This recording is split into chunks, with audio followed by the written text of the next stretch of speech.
I am definitely haunted. So I've always thought my house was haunted. I would always hear movement in the kitchen when I'm home alone. My mother and I would often hear as if someone was stomping on the roof above my room. I had a closet door open by itself as I was looking directly at it. And while taking a shower, the door slammed open and no one was home. My mom has had sleep paralysis since she was a child, and she sees what she thinks are demons. When she was little, she would see them floating at a distance, laughing at her, and as she got older, they got closer. She says that now they appear right at her face, laughing, always a different one. So my take was that my house was haunted. Oh, was I wrong? I recently partly moved away for college and have my own apartment, but I come back home on weekends. Everything was great in my apartment until one night I woke up around 1:30 a.m., checked my phone, and even answered a few texts. This will be important later on. I put my phone aside and just laid in my bed again, facing the wall, wide awake. Suddenly I feel my blanket getting pulled, hard. I grab it with all my strength so it doesn't get pulled off of me.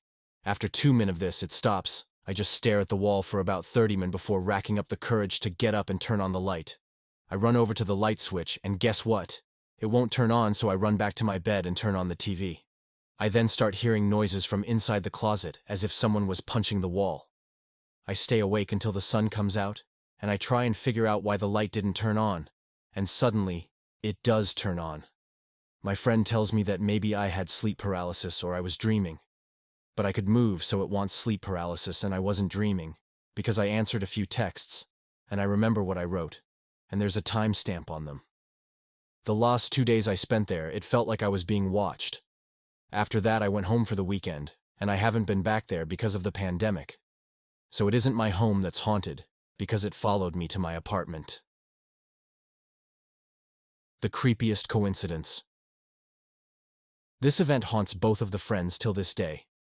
They has frequent nightmares about it, or sometimes I hallucinate about it. They are now 21 years old, and their story event happened 7 years ago. Amber and Sarah, her friend, lived in the same neighborhood next to each other. On a chilly night, around 9 p.m., Sarah were playing games on their tablets in Amy's living room, when a loud telephone ring broke the silence. Amy walked up to the table and answered it. The news broke Amy into tears instantly. Hearing upon the sudden sobers, Sarah ran towards Amy and gave her a tight hug as she broke down to the ground. Later, Sarah's parents came to pick her up. They told her in the car that her aunt's family was entirely murdered when they were having family dinner. Her cousins were shot in the mouths, chests, and necks. On their destination, they heard loud police sirens echoing and parked. When Sarah penetrated into the house that she had to squeeze through a large group of policemen, she saw blood splattered on the walls and broken furniture. Her family members were lying on the ground as their bodies were being carried in stretchers and body bags to the ambulance van. This stressed out Sarah more, and she yelled, dropping to her knees and pushing her hair back.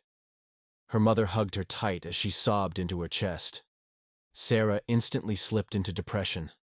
Amy tries to talk to her, but Sarah runs away, crying. She made a lot of memories, being the closest to her cousins. On a sunny evening, Amy received a call from her mother, which made her bawling out her eyes. Her uncle's family has been murdered.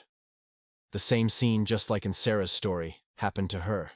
And the one thing Amy realized that it happened on the next day, before her aunt's family was murdered. 2 months later, Amy saw a picture of a man in greasy hair. Near it was an illustration of the crime scene her family was murdered in. It was blurry due to gore. Amy quickly called Sarah and informed her about it.